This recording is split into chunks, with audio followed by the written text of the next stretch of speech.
मैंने अपने जो भी मैं कहने जा रहा हूँ उसको मैंने उनकी कहानियों तक केंद्रित किया है, क्योंकि मैं उनकी कहानियों का वर्षों से पाठक रहा हूँ और लगभग 20-25 साल हो गए हैं मैं उनकी कहानियों को पढ़ता रहा हूँ और मुझे उनकी कहानियाँ बहुत पसंद आती रही।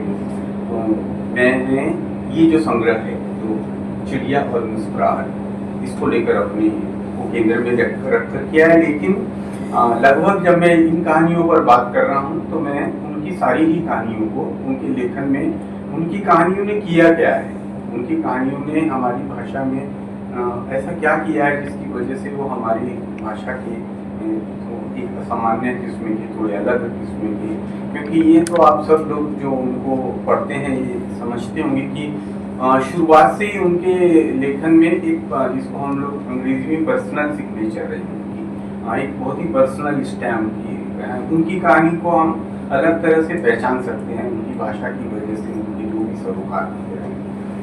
ये इस संग्रह में उनकी, मैं नहीं जानता इनमें से कितने लोगों ने इस संग्रह को पढ़ा है इसमें, लेकिन इनकी लगभग सारी की सारी कहानियाँ इनकी बहुत ही महत्वपूर्ण और मार्मिक किस्म की कहानियाँ हैं। पुतले से शुरू होता है ये, फिर इसमें विज्ञापन कहानी है, कबाड़ कहानी है, गंध और हत्यारा, और एकदम जो अंतिम कहानी है जो चिड़िया और मुस्कुराहट, वो इस शीर्षक इसकी है। थोड़ा सा मैं जिन्होंने नहीं पढ़ा है इन कहानियों को उनको ये बताने के लिए कि इसमें ऐसा क्या है, मैं थोड़ा सा 2-3 कहानियों के संदर्भ में बताऊंगा।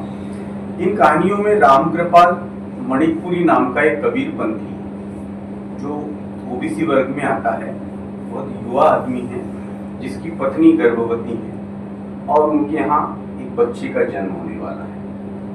ये आदमी एक विज्ञापन कंपनी की, बिस्कुट की कंपनी की विज्ञापन के लिए अपने पीठ और सीने को गुदवाने के लिए, क्योंकि उस विज्ञापन को गुदवाना है, क्योंकि इसके पास में पैसों की कमी है और इसकी पत्नी गर्भावस्था में, तो ये रामकृपाल मणिकपुरी नाम का जो व्यक्ति है, ये कहानी की मैं आपको बता रहा हूँ कि इसका मटेरियल क्या है कहानी का। एक कहानी इसमें कबाड़ है जो बूढ़े माँ बाप है, बेसहारा है और सहारे को ढूंढ रहे हैं, और सहारा भी अपने बच्चों का ही ढूंढ रहे हैं, यानी और किसी बाहर के सहारे के लिए नहीं।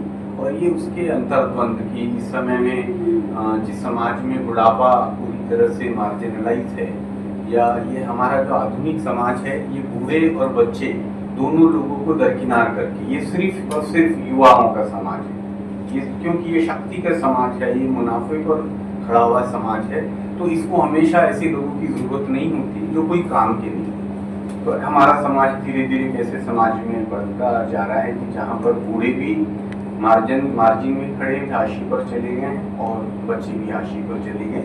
ये कहानी इनकी दूसरी कहानी का बात। एक कहानी और ज़्यादा दिलचस्प कहानी है, इसमें एक आदमी है, सीबू नाम का एक आदमी है जो अमीर लोगों की कॉलोनी में, एक अमीर घर में कुत्तों की सेवा जतन का काम करता है। उसके पास में अपना कोई कुत्ता नहीं है, लेकिन जब भी कोई उसके पास से गुजरता है तो उसको कुत्ते की गंध आती है। तो ये कहानी जो गंध कहानी है, ये भी एक अलग तरह की और बहुत ही दूसरी तरह से लिखी हुई कहानी है। एक कहानी है हत्यारे, जिसमें एक व्यक्ति अपनी प्रेमिका की हत्या करता है।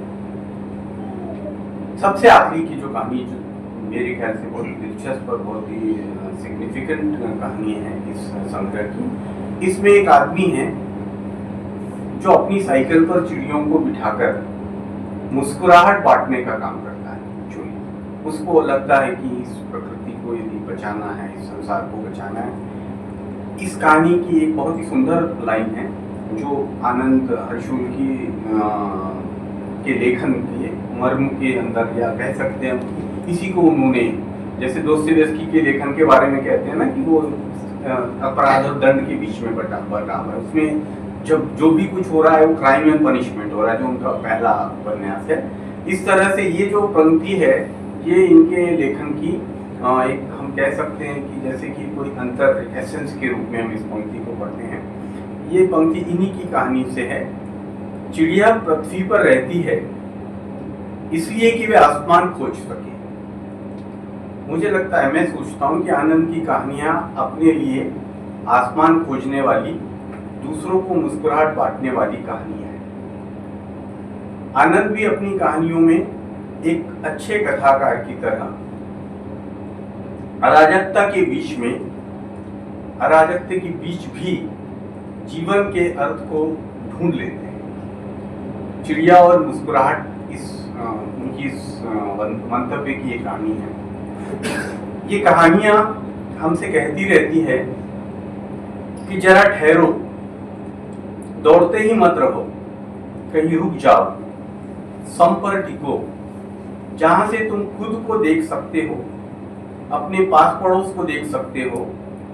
देखते रहो कि तुम्हारे साथ क्या हो रहा है, दूसरों के साथ क्या हो रहा है, तुम्हारे देश और दुनिया में क्या क्या हो रहा है, इधर का मनुष्य कहाँ जा रहा है। ये सवाल है जो ये संग्रह की भी कहानियां और इनकी पहले की कहानियों में ये मूल इस तरह के सवाल पूछे जाते हैं। इन कहानियों में जीवन और अस्तित्व के अर्थों की तलाश नजर आती रहती है। आखिर साहित्य का एक काम जीवन की खोज करना, जीवन का आविष्कार करना भी है। साहित्य सिर्फ साहित्य का ही नहीं, जीवन का भी आविष्कार करता है। इन कहानियों की गहरी विशेषताओं में एक विशेषता यह भी है कि यहाँ आकर स्मृति, कल्पना और यथार्थ के अलग अलग इलाकों का विभाजन असंभव हो जाता है। यहाँ आकर स्मृति, कल्पना और यथार्थ के अलग अलग इलाकों का विभाजन असंभव हो जाता है।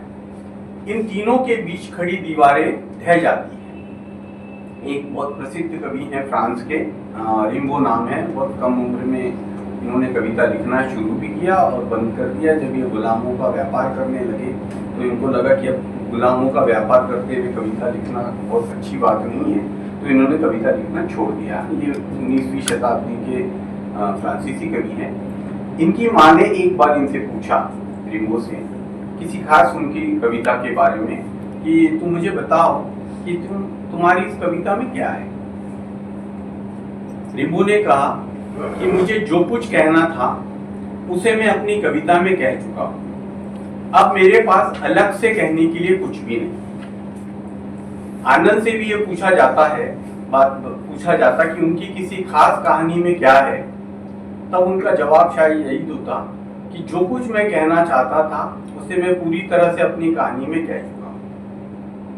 आनंद प्रसिद्ध लेखक D.H. लॉरेंस की इस बात से जरूर सहमत होंगे कि कथाकार पर विश्वास करो, कथाकार पर नहीं, कथा पर विश्वास करो, क्योंकि कथाकार अपने बारे में चाहे जो भी कह ले, इंपॉर्टेंट चीज है कि उसकी कथा क्या कह रही है।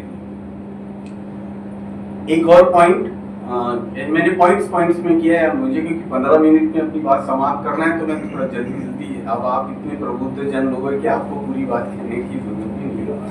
आनंद हमारे समय की विकास की अंधी अवधारणाओं पर सवाल उठाते रहे। दुनिया भर में विकास के नाम पर हो रही मानवीय जीवन की तबाहियों से चिंतित रहते हैं। हमें हमारे वर्तमान और इतिहास के दुस्वप्नों के प्रति जागरूक करते रहते हैं।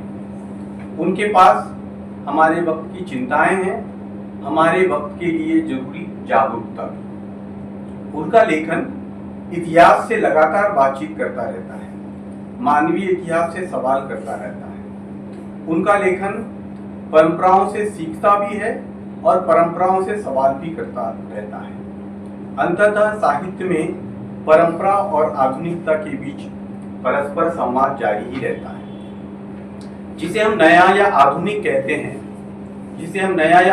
कहते हैं वो पुराने से ही बाहर आता है। पुराने का ही अपनी तरह का विस्तार होता है। अगर बहुत सरलीकरण में कह रहा हूँ, ये बात बहुत विस्तार चाहिए। अगर प्रेमचंद की कहानियां नहीं होती तब शायद आनंद हर्षुल की कहानियां का होना भी असंभव बना रहता है। उनका लेखन मुझे प्रेमचंद, मुक्तिबोध और विनोद कुमार शुक्ल की परंपराओं का विस्तार जान पड़ता है। निराला, निर्मल वर्मा और फणीश्वर रेणु के लेखन का भी विस्तार। आनंद के यहाँ व्यक्ति और समुदाय के बीच का अलगाव नहीं, आनंद के यहाँ व्यक्ति और समुदाय के बीच का अलगाव नहीं, इनके बीच के सघन रिश्तों को देखा जा सकता है। यही बात प्रेमचंद, मुक्तिबोध और विनोद कुमार शुक्ल के लेखन में भी रहती आई है। टॉल्स्टॉय, दोस्तोयेव्स्की और चेखव के लेखन में। आनंद की कहानियों के भावनात्मक बिंदु अगर इतना आकर्षित करते हैं तो उनके कारणों में एक कारण यह भी होगा कि वे व्यक्ति, समाज, देश और दुनिया की नियति को लेकर सतत चिंता में रहते हैं। हर लेखक एक लेखक के रूप में तनावग्रस्त बने रहते हैं, मनुष्य और मनुष्यता के सवाल से जुड़े रहते हैं। इनके पास अपना गहरा समाजबोध, सभ्यता बोध है, लेकिन साथ साथ साहित्य के लिए अत्यंत जरूरी भाषा बोध भी। एक अच्छा लेखक अपने लिए एक अच्छी भाषा गढ़ता ही है, लेकिन यहाँ सिर्फ भाषा ही केंद्र में नहीं रहती है, समूचा मानवीय जीवन केंद्र में बना रहता है। सिर्फ हमारा संसार ही नहीं, हमारी सृष्टि भी। उनकी कहानियों को ध्यान से पढ़ा जाए तब देखा जा सकता है कि यहाँ पर लेखक पात्रों और पाठकों के बीच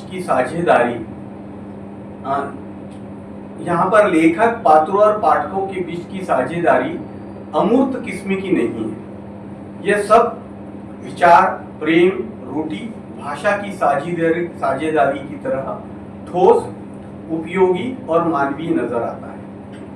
इधर उनकी विचार और ये मेरा ऐसा सोचना है कि विचार और भावना जब एक दूसरे के साथ जब तक अंतर्गुंफित नहीं होते हैं तब तक कला या साहित्य या कविता या उपन्यास का जन्म नहीं होता है। और अंत में मैं कहना चाह रहा हूँ कि इधर उनकी 3-4 किताबें एक साथ आई हैं। हम सब लोग इस शाम को उनके लिखने का उत्सव मनाने के लिए एकत्र हुए हैं। यह शाम हमको ही नहीं, उनको भी तसल्ली दे रही होगी। 5-6 महीनों की मेहनत के बाद या 5-6 साल की मेहनत के बाद जब कोई कहानी, उपन्यास पूरा हो जाता है, छप जाता है, तब एक लेखक के साथ ये संतोष रहने लगता है कि उसने रोज रोज एक मामूली जिंदगी जीते रहने, सिर्फ पैसा कमाने की जगह अपना एक अर्थपूर्ण, मूल्यवान जीवन बिताया है। अपने पाठकों को कुछ बेहतरीन उपहार दिए हैं और पाठकों को अपने लेखकों से चाहिए ही क्या होता है। हर लेखक अपने पाठकों को अपने लिखे हुए से ही समृद्ध करता है। और अंत में एक लेखक और पाठक का अंदर संबंध क्या है और इस दुनिया में पाठक होने का क्या अर्थ है, इसको लेकर शायद ये संस्मरण में अक्सर, क्योंकि मेरी किताबों में भी लिखता रहा हूँ, लेकिन मेरा बहुत ही प्रिय संस्मरण है ये, इसलिए आप वो लोग माफ़ करेंगे मुझे जो इसको दोबारा सुन रहे होंगे या मुझे पढ़ रखा होगा। ये वर्जीनिया वुल्फ का संस्मरण है। आप सब लोग जानते होंगे कि वर्जीनिया 20वीं शताब्दी की महान कथाकार हुई। उन्होंने उनका एक संस्मरण है पाठकों के लेकर। वो कहती हैं जो हमारी ईसाई और यहूदी परंपराएं हैं उनमें कयामत का दिन होता है और कयामत के दिन जो ईश्वर जो है वो पीटर की मदद से, पीटर बताते रहते हैं, संत पीटर उनको कि किसको क्या दिया जाना चाहिए, पुरस्कार या दंड, और फिर उसके हिसाब से ईश्वर जो है वो दंड देते हैं। वकील आ रहे हैं, न्यायाधीश आ रहे हैं, डॉक्टर आ रहे हैं, फिर पीटर बताते रहते हैं ईश्वर को कि इसने पृथ्वी पर ये किया है तो आपको इनको ये देना है, और इन्होंने ये किया है, इन्होंने ये नहीं किया है तो इनको दंड देना है। उसी पंक्ति में, उसी कतार में आखिरी में कुछ पुस्तक अपनी बगल में दबाए हुए पाठक भी खड़े होते हैं और जब इनका नंबर आता है तब पीटर से ईश्वर पूछते हैं कि इनको क्या दिया जाए।